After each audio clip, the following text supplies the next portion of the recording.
The Dniester will lead you to the beautiful distance.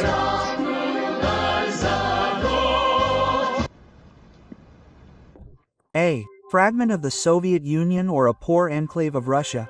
This is what the unrecognized Transnistria is often called. People should be allowed to decide their own fate. On a territory half the size of the smallest region of Ukraine. On a 4,000 kilometers narrow strip along the Dniester River, time seems to have stopped and frozen at the end of the 20th century. There are monuments to Lich everywhere, the KGB instead of the FSB, and unquestioning submission to the authorities. Everything is almost like in the days of war communism. People cannot own the land on which they live and work. It all belongs to a pseudo-state. Russia and Transnistria are two huge continents of land that are one. This burp of the Soviet Union arose and exists on the territory of independent Moldova thanks, of course, to Russia. The self-proclaimed Pridnestrovian Moldavian Republic PMR, a satellite of Moscow, always acting on its orders. That situation provided such support. It was the Russian Federation. And the one in charge here is yet another puppet in Putin's hands. A kind of Vadim Krasnoselsky.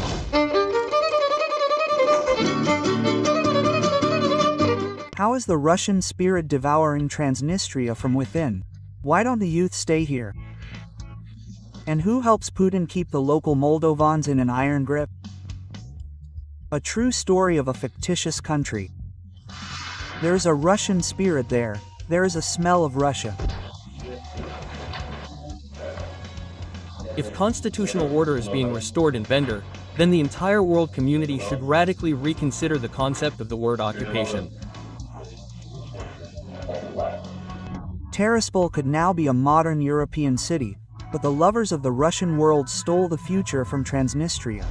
It is a state. Did we leave it? No. What kind of separatists are we? Igor Smirnov became the first head of Transnistria in 1991.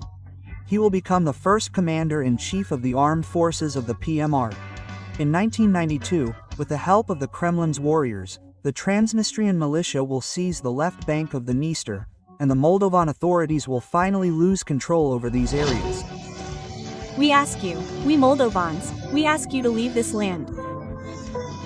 This land was and will be Moldovan. After the armed conflict, Smirnov will modestly call himself a hero winner and will be successfully re-elected as president 3 times in 1990, 2001 and 2006. Smirnov loves Russia with every fiber of his soul and sincerely and passionately does business with it. In the early 2000s, most industrial enterprises in the PMR were privatized.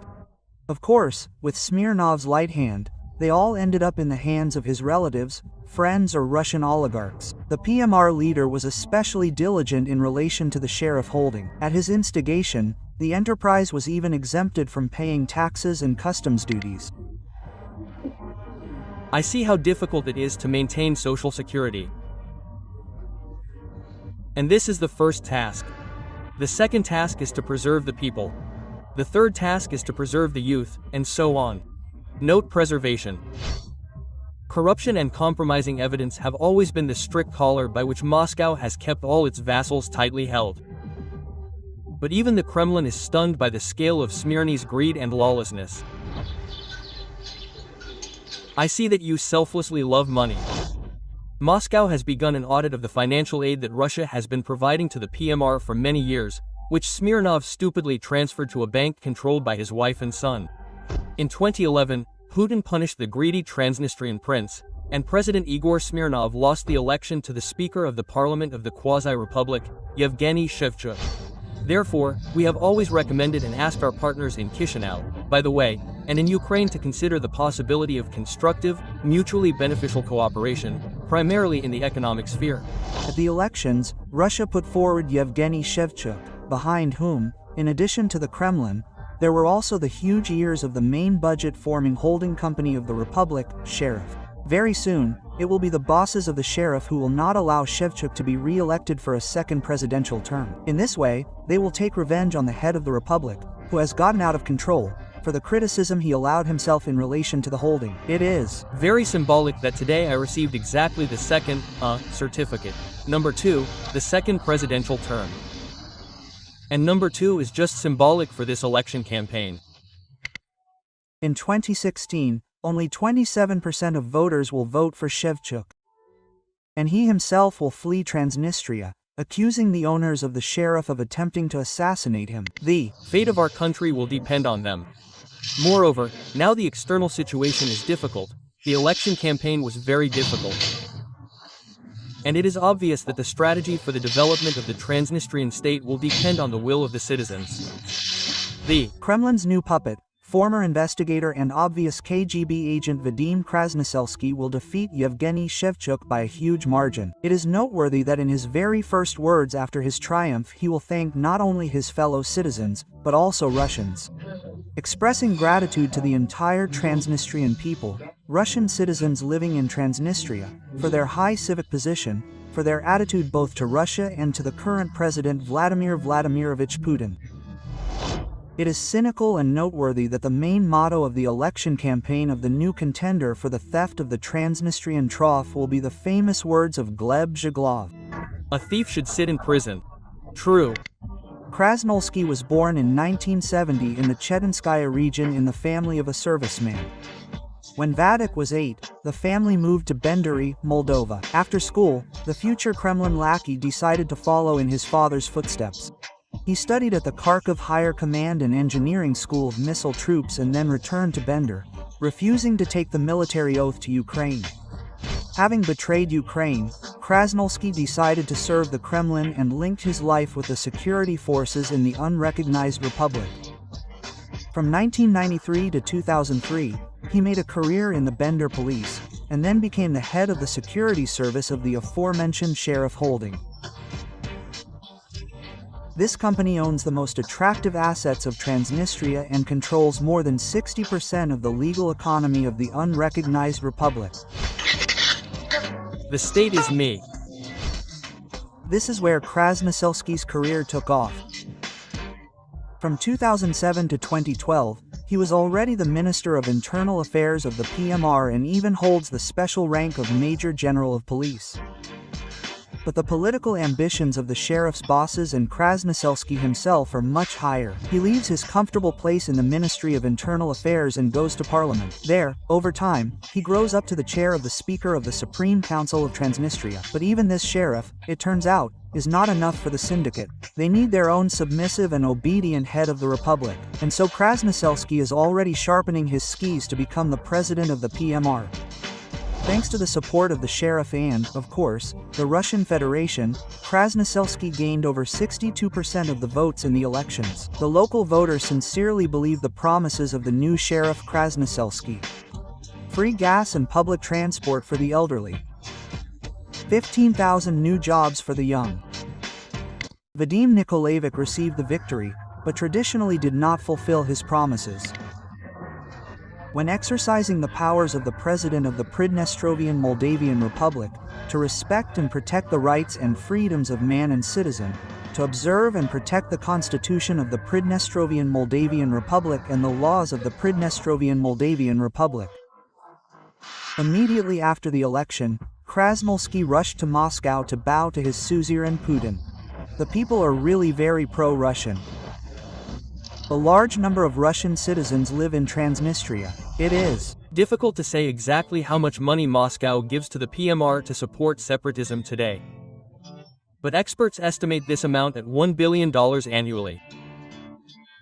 Of course, this billion must be worked off. Transnistrians have always been loyal to their great homeland, the Russian Empire, and later the Soviet Union. After the collapse of a single state in 1992, with weapons in hand, spilling blood, we had to defend our republic, the right to live on the land of our ancestors. Remembering the exorbitant appetites of the leaders of the region taken from Moldova, Putin sends the well-known plug in every barrel Dmitry Rogozin to control the distribution of their subsidies. History is closely intertwined with the history of Russia, and Transnistrian history is part of the history of Russia. Shevchuk and Rogozin, like Sharachka and Masharachka, simply radiate love and mutual understanding. You know, the Russian Federation is absolutely aware.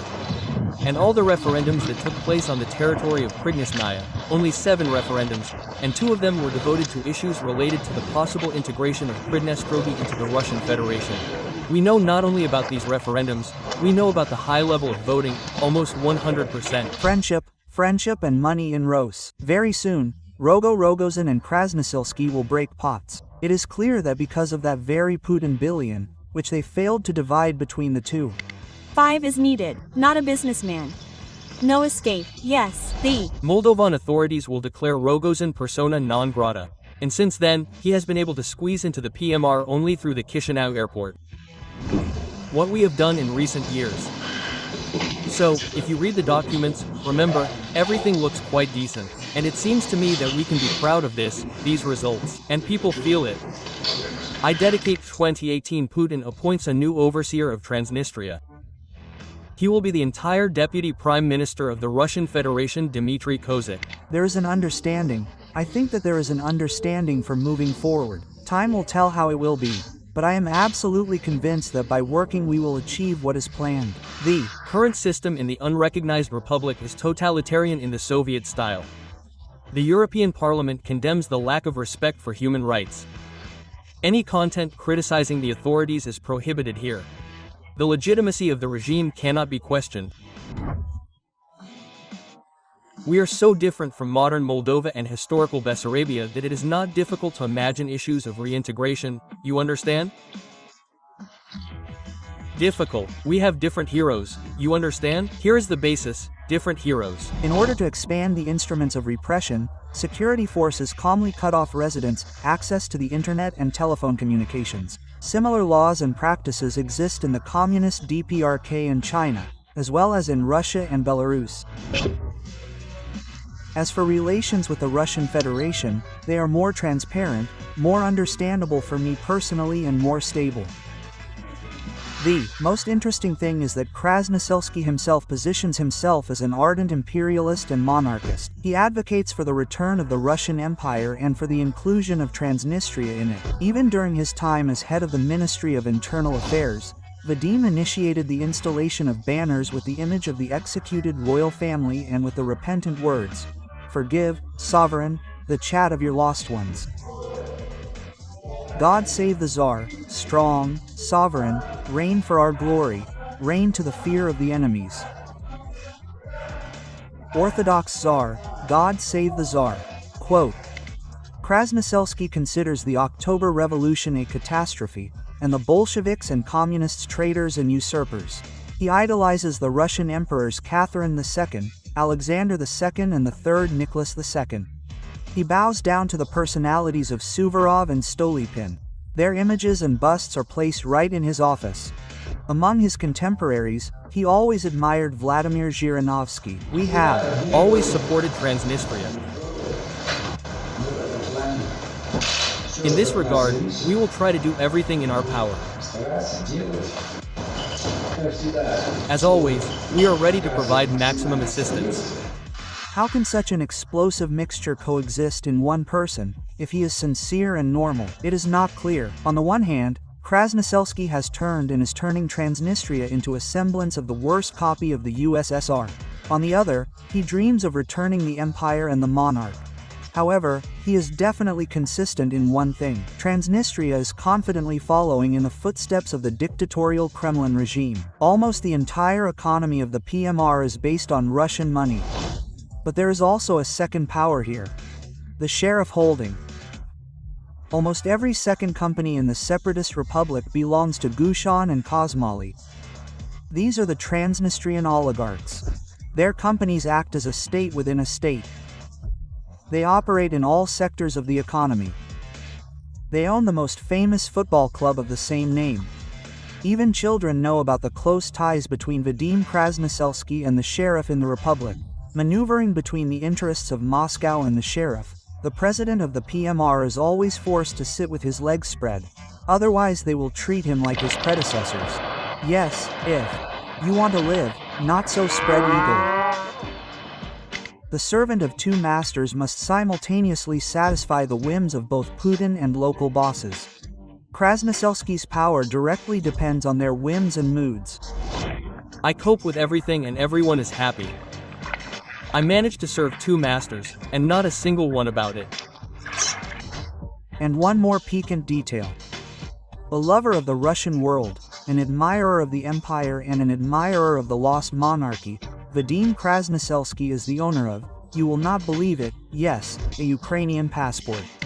I am sincerely interested in, normal neighborly relations and the avoidance of conflict. Back in 2007, Krasnoselsky was put on the international wanted list for separatism. However, this did not stop him from crossing the Transnistrian section of the Moldovan-Ukrainian border almost every month and leaving on passports of different countries thanks to Moscow and the likes of the Krasnoselsky region in deep crisis. Due to the decline in production and exports, the region's budget receives virtually no income. The deficit has long been unable to be covered by internal reserves. Russia has acted and continues to act as a guarantor of the Transnistrian settlement. The situation in Transnistria is extremely difficult. Krasnoselsky himself does not hide this. True, thanks to propaganda, security forces, repressions and the population intimidated by them, he manages to avoid responsibility. Neither he nor his predecessors are afraid of the wrath of their people, because they have immunity as long as they are Putin's accomplices. Together with the bunker boss, they can afford to continue to lead their people astray. The main thing is to pretend to be deeply concerned and worried about the people. I cannot live a day without thinking about the people. In the morning, I spread my sandwich and immediately thought, and how are the people? We have always drawn the attention of all our partners and colleagues to the need to respect the citizens of the Russian Federation living in this territory, on the territory of Transnistria. As for the socio-economic situation, it is not simple, including in terms of energy supplies. The termination of Russian gas transit through the territory of Ukraine cut Transnistria off from the blue gold that Russia spoon-fed. I think that Russia will never allow itself to leave Transnistria without gas. Just why? Because Russia is here. A state of emergency has been declared in the quasi-republic. The leadership asked Putin for assistance in the amount of several $100 million. Transnistria turned to Russia for gas. Letters were sent to the administration of President Putin, the State Duma and the Federation Council. But for some reason, it was not the Russian world that came to the rescue, but the perverted and demonized West. By and large, we agreed with the proposals of the Moldovan leaders, from the president upwards, that Transnistria's gas be supplied by Moldova Gas. Krasnoselsky is sure that Putin will help, because together they control the little green men in Transnistria. For over 30 years, an operational group of Russian troops has been operating in the region, which is subordinate to the Kremlin. But now Putin has no time for the PMR. While he and his occupiers are waging a war in Ukraine, all the billions are going to the front. Meanwhile, the Kremlin's manual works properly in all the quasi-republics that have been left without water and gas. Rhetoric about discrimination against Russian speakers in the Kremlin media is on the agenda. The Donbass scenario is completely copied from the Transnistrian one, to the point that we are truly bound by fate to Russia. And today's event is yet another confirmation that Russia loves us, Russia remembers us, and Russia is always with us. The Kremlin recognizes the independence of the unrecognized Transnistria. Over all these years, a unique quasi-state has formed here with an isolated banking system, non-convertible currency and a gigantic level of corruption. But the Russian agenda is still being brought to the masses. And the masses believe or obediently pretend. Of course, we are with Russia, and we are in a very good mood. About 200,000 people in the self-proclaimed republic have Russian passports and believe in Putin, turning a blind eye to the fact that Transnistria is total poverty. The youth is literally fleeing the SPMR, only the elderly remain. There are zero prospects. At the same time, Putin's puppets, such as Krasnoselsky, continue to enrich themselves and rake in millions of rubles into their pockets. They know that as long as they obediently carry out all the orders of the Kremlin grandfather, the flow will not dry up. Once you inject yourself with the needle of the Russian world, it is extremely difficult to get off it on your own. I would like to remind you that this video is created for entertainment purposes and contains elements of satire and irony. All facts and events are presented in a hyperbolized or exaggerated form to convey a comedic or dramatic effect. Our goal is not to mislead, but to highlight humor. Please take it with a smile.